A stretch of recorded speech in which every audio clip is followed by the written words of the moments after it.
EnglishSimmer here, and this video is brought to you through the EA Creator Network because I did receive early access to The Sims 4 Growing Together. This is my world and townie overview. There will be timestamps down below if you just want to see the lots and the families that live in them, and then if you want to dive deeper into the townies, their family dynamics, milestones, all of that, timestamps in the description. So of course, we are starting out in Sequoia. It began as a small fishing town, then became a hub of the fishing and canning industry due to the influence of local fishermen turned entrepreneur, I hate that word, you know it, Barney Robles. Is still very much entrenched in the area, even as it has expanded over time thanks to Gilbert's. Today, Sequoia is home to cozy streets, a beautiful park with gardens, and quiet suburban neighborhoods. It's the perfect place to raise a family, which is obviously what a lot of people are going to be doing in this pack. I can't actually roll my R's, and I feel like people's ears would be offended if I even tried to, so I'm gonna call them Robles. So this world has 12 lots in total. I know some people think that's on the smaller side. I personally think it feels okay, although I will say it looks so similar to worlds that we've already had. The lake area and sort of the ocean side really reminds me of Copperdale, even though Copperdale was kind of like more outdoorsy. It felt like a bit more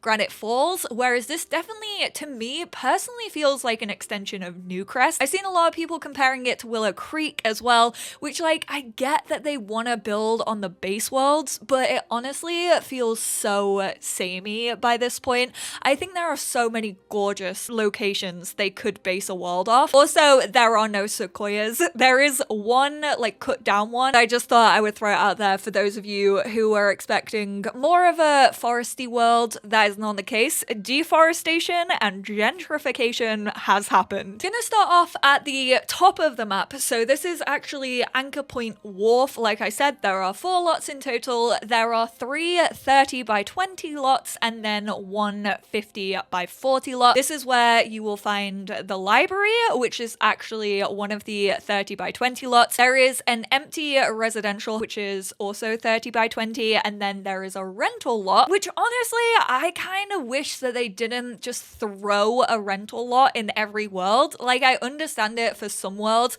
but it just feels like it's been a little bit overdone. However, that is also 30 by 20. And then the 50 by 40 is a residential that actually has pre-maids living on it, and they are the Robles family. So for Anchorpoint Wharf, once the center of a bustling fishing town and canning industry, Anchorpoint Wharf is known now as a vibrant area downtown featuring a movie theater, parklets, and more. There's plenty to keep all ages entertained. You kind of have like the waterfront walkway, which you can't actually go fishing on. There's all like no fishing signs. I actually really want crabbing in the game, and this made me want it even more because it reminds me of all the places when I went crabbing when I was younger. There is also a decorative subway. There isn't actually a subway system in this pack. However, we do have the cinema here, which is quite nice. I really like the way that the cinema looks. I think they did it really, really cool. So the Robles family is pretty entrenched in this community. They've been here ever since the fishing trade started taking off, and for years had a thriving family business. Ignacio's the patriarch of the family, but just because they have deep roots doesn't make them all that conventional. They know everyone and anyone and love being part of everything this community has to offer, from spending way too much of their free time down by the waterfront to organizing big family gatherings at Gilbert Gardens Park. They live in Robles Point. Of course, they have a house named after them. Why wouldn't they? When Barney Robles first purchased this plot of land and began building Robles Point, he surely never envisioned the legacy his family has gone on to have. This house has had many changes and additions over the years, but it all adds to the home's character and shows that Anchorpoint Wharf is an ever-evolving area where the old and new come together. I genuinely think this lot might be one of the most divisive in this pack, if not for The Sims 4 in general, because it's a real mix of like modern mixed with like traditional blue suburban. There's kind of like a little granny annex which feels slightly cozy, but I don't know how many people are gonna like it. I'll hold my hands up and say I think it's unique enough that I enjoy it, and it definitely like sums up Sequoia builds as a whole. Then we have the completely empty plot of land. This plot of land is right at the center of all of Anchorpoint Wharf's action. It is perfectly poised location between the duality of the area. The calm surrounding serenity of a lovely ocean view and the bustle of its historic downtown area. Best of all, the library is right across the way, so whoever lives here can stop by and pick up a good book anytime, but you do have to go through a loading screen. However, you don't have to go through a loading screen for the cinema, which is quite nice. Then the Anchorpoint Library, stop by and unwind with a good book or a bad book. No one will judge you here. Go read 50 Shades Grey if you want. The family-friendly library, maybe not if it's family-friendly, is the perfect place to curl up with a good book in a cozy corner, get some work done on a computer, or create your own story time for children in our special children's area. And then finally, we have the rental, which is Anchorpoint Abode. Try not to say Adobe challenge. Looking for a luxe vacation spot on the wharf that checks every box, Anchorpoint Abode is a traveler's dream with ample amenities including a hot tub and a view that you just can't beat. Hope you're up for a little shark watching whilst you're at it. Is there sharks? I did not know this. You can't go swimming in the sea like around here. Next up, we have my personal favorite out of the neighborhoods in this world. It is Gilbert Gardens. Gorgeous park was once owned by Gilbert, a land developer who helped establish the area. Now it's the perfect locale for family trips to the gardens, where amongst other activities, Sims can take a walk on one of the 3 scenic lake walking paths or visit the community splash pad play area. Whalebert is hoping to see you soon. I think from a gameplay perspective, you're gonna get the most out of living in this area of San Sequoia. It actually has the most activities for you to do. This is where the rec center is. It's also where you can go on the walking paths. Like it said, there are 3 of them, which unfortunately that is the only area you can go for power walks or a stroll around the lake, which is kind of annoying, not gonna lie, especially considering one of the other neighborhoods also has a lake. So power walking is tied to this world, which I know is going to be unfortunate for a lot of you, but it has the splash pad too, so I definitely think this is the most interactive. Be aware, the whole of San Sequoia has so many shells, which I understand, obviously, it's like a town, a suburban area, and so there's lots of people living there and it's very like built up neighborhoods. Honestly, as I was going around trying to take screenshots of all the different neighborhoods, I was getting confused between what was an actual lot and what was a shell. I also kind of wish that they had tied gameplay to some more of the shells. There's like a gorgeous greenhouse pavilion in this neighborhood, and I just think like maybe if your sim wanted to work on their gardening skill, they could just pop in there and do it. But in Gilbert Gardens, we have one 40 by 30, which is a residential that has pre-maids living in it. There's one 30 by 20, which is actually an empty residential lot. It's a starter home. There's one 40 by 20, which is just an empty lot. And then there is also the 64 by 64, the biggest lot that we have in this world, and it is for the rec center. Living in the 40 by 30 is the Robles Ruano. Is a bit on the unconventional side, but being conventional is so boring, right? These folks are all about expressing themselves and their personality no matter what. Both parents are hoping that their unique ways will rub off their slightly clingy daughter, Tala. With a little love, Tala is sure to grow into a confident and creative kid. Not gonna lie, I thought it was Cassandra Goth. They live in 13 Acacia Avenue. This home is perfect for a small family who still want a bit of space for themselves. With a backyard that's already treehouse friendly, you're already set for plenty of outdoors fun. Gilbert Gardens is just across the street, so you can look forward to grilling up a meal to enjoy at the gazebo or just take a dip in the lake. If quiet is what your family is looking for, you've certainly found it. The little starter at Parkside Place also might be my favorite build. I just think it looks so cute. Is it because it's green? Maybe. Looking to corner the market on cozy living with your first home, this starter features unique modern accents and a quiet patio area that's just right for your barbecue gatherings or quiet reflection.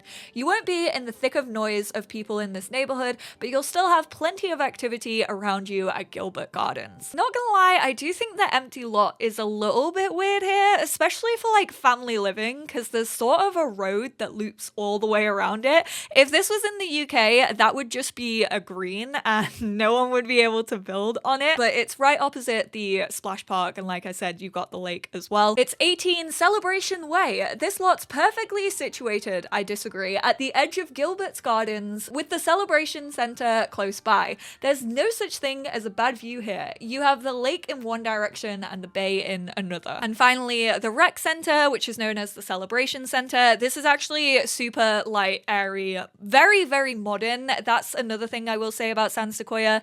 The builds are like mismatched, but it kind of makes sense, like depending on the families that have built there. And I feel like it kind of depends when it was made, which kind of links to the history of the town. So the celebration center offers a little something for everyone. There's a gym space to get an extra workout with friends, an artist corner to paint or create, a music room to play instruments or sing with friends, and an area for elders to gather and play chess, symbols, or more. I'm just gonna give you the bad news now. There's not actually classes. I thought that was gonna be a thing. It's just that people kind of gather on different days in different rooms, which would work if Sims just didn't want to do like push-ups constantly. It is quite nice for families. It does feel like it was thought about who was gonna be on that lot. I just was kind of hoping for more with a recreation center. It kind of just feels like lots that we've already really had. I feel like people have built community-esque lots from base game with all of those things included, and Sims interacted with them as usual. Maybe they needed the new lot type for the programming of having them sort of gather in different rooms each day. I just think it's a little bit underutilized. I would have personally really loved to see active classes,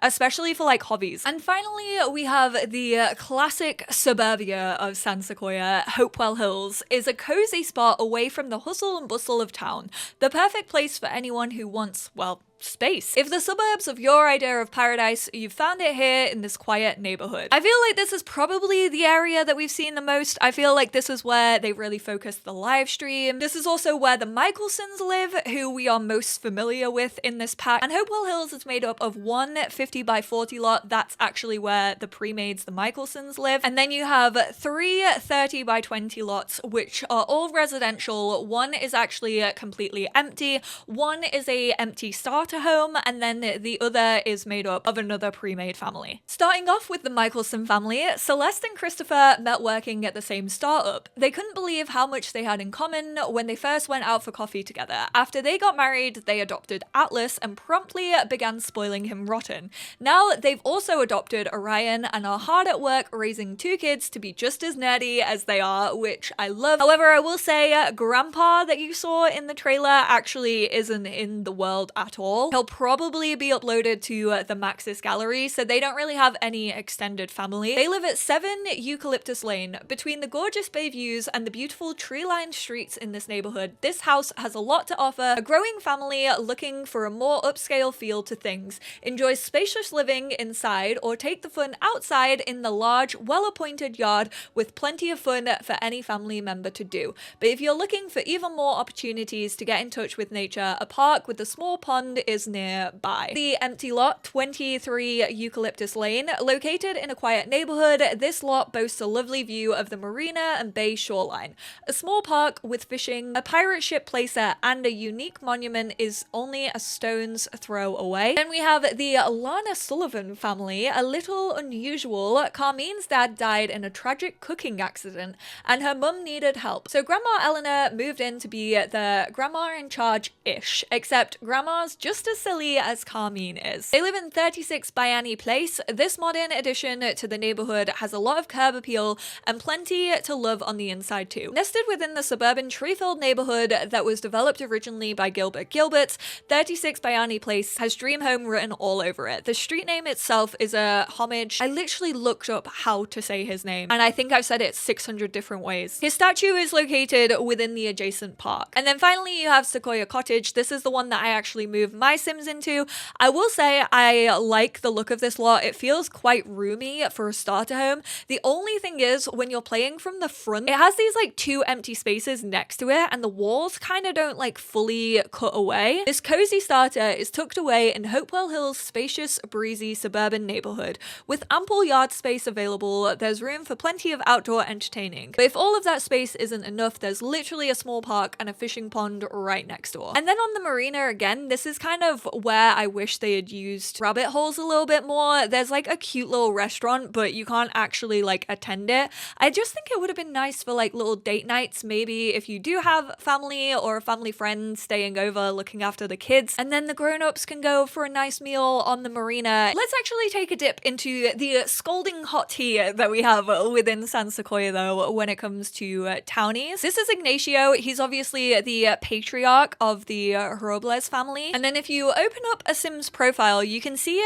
their likes and dislikes. She likes nature enthusiast, she dislikes egotistical Sims and funny Sims. That means if a Sim kind of holds those values that she dislikes, she's not really gonna have a great chemistry with them. Ignacio and Benice's family dynamic though, they actually have a supportive dynamic. When Sims have a supportive family dynamic, the older Sim often provides the younger Sim with emotional support and reassurance, while serving as a good role model for the younger Sim. When socializing, both Sims will actively seek to provide affection and compliments to each other. The older Sim will actively seek to console or cheer up the younger Sim, and the younger Sim feels comfortable venting their complaints or asking for help a bit more. They actually have like a pretty neutral compatibility, so there isn't actually this jigsaw piece up here which shows the compatibility. With his grandson, they have the close family dynamic, so are tight-knit and have very strong relationships. These Sims will naturally gravitate towards each other and develop strong positive sentiments more easily when spending time together.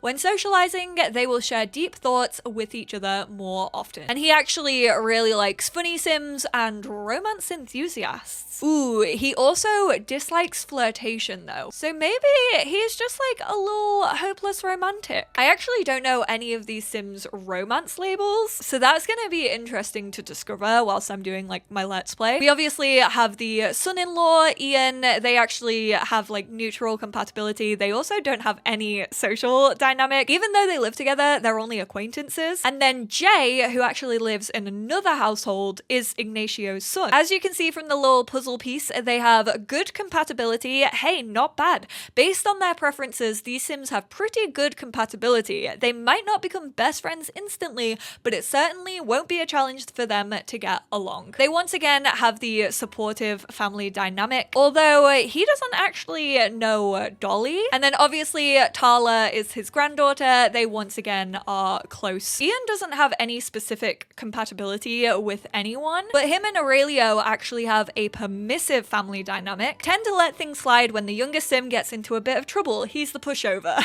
The older Sim will often shower the younger Sim in affection and compliments, whilst the younger Sim will tend to be more demanding. They're likely to form adoring sentiments towards each other. That's actually the only interesting dynamic and only dynamic that Ian has, but he does have a pretty negative relationship with Sochi Luna, and then Celeste he actually really gets along with. Whereas Bernice and Aurelio have a difficult family dynamic. They simply don't get along like most other family members. When socializing, they will usually lean towards complaints or even mean interactions. They'll also be more likely to form furious sentiments towards each other. I'm not going to ignore the elephant in the room here. There is actually a negative romance between Bernice and Jay, who are siblings. I have let this save play a little bit, so that obviously happened whilst I took Ignacio like over to somewhere else. I'm fairly sure it's a glitch. I will report it though. They do have good compatibility, but that's kind of like overall for all relationships. This isn't like a romantic chemistry system. This is just whether or not people are gonna get along well with each other and like form relationships more easily. They do have the distant family dynamic, tend to be more reserved when around each other, and won't make particularly frequent contact when apart. Even when in the same household, they won't go out of their way to interact or spend time together. If they do have to speak, they'll both naturally lean towards small talk. They also have a higher chance of forming bitter sentiments towards each other. This is cute. Bernice and her niece Tala actually are jokesters, often cracking jokes with one another and really know how to make each other laugh. When socializing, they'll often naturally lean towards funny interactions, especially jokes. They might even get up to some mischief together. They're more likely to form close or hurt sentiments towards each other. Oh, that's sad. I guess that's because like they're being like mischievous and not everyone always likes it. And then Aurelio and his uncle Jay are also jokesters. So it's fun to see how the aunties and uncles definitely live up to the I will enjoy this family member and this child whilst I am around them, but I would like to give them back at the end of the day. But Aurelio and Jay are actually good friends, which is maybe why Aurelio doesn't get on too well with his mum. I do kind of wish that they would start putting pronouns in Sims biographies. But Jay and his wife, the first amazing compatibility that we've seen. Like two perfect pieces of a puzzle, these Sims just click. It's almost like they were made to be together. Based on their preferences, they have the highest level of compatibility. Building a strong relationship between these two Sims should take much less effort than usual. She actually really likes hard-working Sims, but dislikes ambitiousless Sims, and then really enjoys deep thoughts. And then Jay and his daughter Tala have the supportive family dynamic. However, Dolly and Tala have the difficult family dynamic, and she's also pretty good friends with Christopher. I realize I haven't really spoken about anyone's milestones so far, so we'll just get into Jay's. Everyone's a kind of cookie cutter, I'm not gonna lie. So Jay took the first step up to the career ladder. For pre-mates, it doesn't actually tell you which career. I've seen this be hit or miss in my own family. Sometimes it does on some milestones tell you like which career they're in, and then other times it's not so specific. I kind of wish it just told you the career for everyone. I think obviously if you get into multiple careers throughout a Sim's lifetime, it's nice to have that tag. I think if you were to quit Jay's job whilst playing as him and join a new one, it would probably tell you which career he got into. He also had his first woohoo. Also for your own Sims, it doesn't really tell you who it was with, which I kind of wish you could edit or like choose who their first woohoo was with. I get it if it's a Sim that doesn't exist in the world, but like what if they were with their partner first? Again, if you're playing as your own Sim, this will actually tell you where the baby was born, either in a hospital or at your house, and also got married in San Sequoia with Dolly. I really like the geo tag as well. I think that's quite cute. Also for pre-maids, they don't have anything like younger than what they currently are, just as a heads up, but she had first time at daycare and also learned to walk. For Sochi, she's good friends with Bernice, but actually dislikes Ian. She has amazing compatibility with Christopher and also good compatibility with her mother, Eleanor. And then with her daughter, Carmine, she has the supportive dynamic. Eleanor has the close dynamic with Carmine, her granddaughter, and then with her daughter, just good compatibility. I'll cheekily show you Carmine's milestones. So she lost her first tooth and she learned to ride a bike. Celeste has good compatibility with Atlas. However, she does have the strict dynamic. The younger Sim in the relationship respects the authority of the older Sim. The younger Sim often meets the high expectations set for them, though they often feel stressed around the older Sim. When socializing, the older Sim will often demand more of the younger Sim, and the younger Sim will usually play it safe with small talk. And then of course, Celeste and Christopher have amazing compatibility. Once again, Atlas is a little daddy's boy, permissive. Christopher definitely lets things slide when Atlas gets into a little bit of trouble, and they have good compatibility. Ooh, that was a lot to cover, but thank you all so much for tuning in. Let me know what you think about San Sequoia, the pre-maids that are already living in here, the goss that's going down. I will obviously go into more detail like through sentiments, milestones, all that kind of thing in my gameplay video. I'm not 100% sure if that'll be up tonight. It most likely will be up tomorrow because we had a pretty short early access period. So I'm trying to like obviously record and get as much done on that as possible. But I might upload my Create a Sim video today and then gameplay tomorrow. I would love to hear your thoughts, theories, opinions, all of it down in the comments below. If you have any questions that I might not have covered, also feel free to comment them down below and I will try and get back to as many of you as possible. But I will speak to you all in my next one. Bye now.